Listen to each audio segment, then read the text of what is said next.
Hey there. Now, even though I'm really excited to show you my new invention, I want to take just a moment and give you a little background as to where the idea first occurred to me. You see, I've done a lot of work in recording studios, from some of the best to probably some of the worst, all across the country.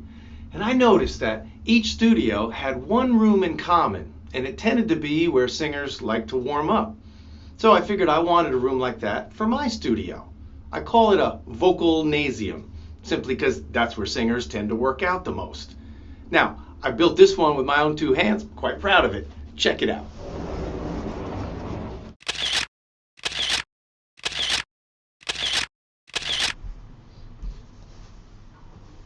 And here it is. Now, I notice women tend to sit down when they're warming up in here, and guys tend to stand up. But nevertheless, it's a pretty cool little vocalnasium, don't you think? Now, here's what I'm so excited to show you today. After years of research in my private laboratory, I've come up with the perfect breath gauge to work on any style singing, to work for beginners or advanced. And I've got it installed in my little vocalnasium here, like this. You just slide this door over, and voila, there it sits. Now, let me show you exactly what this thing can do. What it does is provide you with a visual and a tactile sense of your breath, something that is impossible to feel, really. And so I've divided this long roll into little squares. Now, for me, I take off a proportionate length about this long, but depending on your breath capacity, you can adjust. And that's why the little squares are so useful. Your left hand becomes the representative of your larynx. Between the thumb and index finger, I call that the glottis, or where your two vocal folds would be. The air, of course, awaits right there at the beginning of the glottis, at the top of your windpipe. And we allow it to flow to represent the air flow passing through.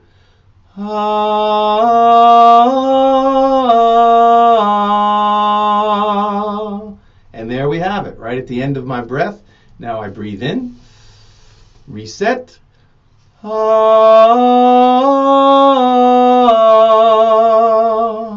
Now, once you get good at establishing a rhythm where the flow through your fingers is a very nice pace, not too jerky, not stepping, not pulling, you certainly don't want to rip your breath. Once you get that established at a nice slow pace, what's so useful about this tool? Yeah.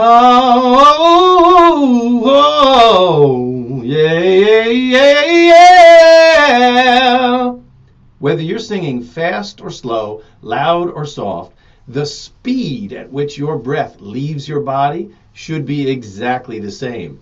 The only variation is when we purposely sing breathy. Then more air leaves at a much greater pace.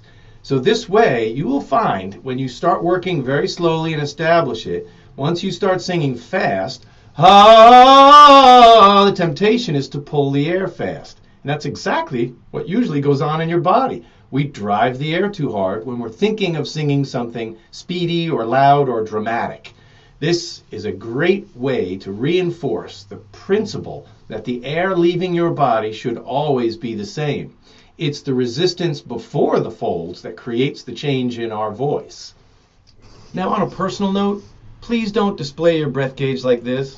The proper way the Baxter breath gauge should be displayed is like this. Some people in this house just have a hard time remembering that. All right, now I know what you're thinking. Here, this is an incredible breath gauge that I invented, but it's probably going to be too expensive for you to afford.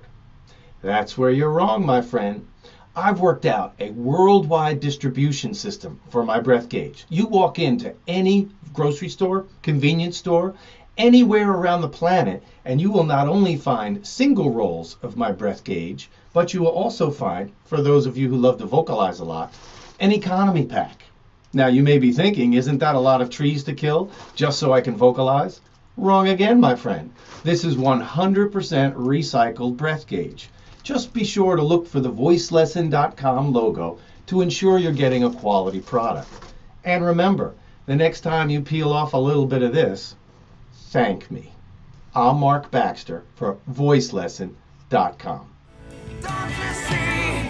Can't you see?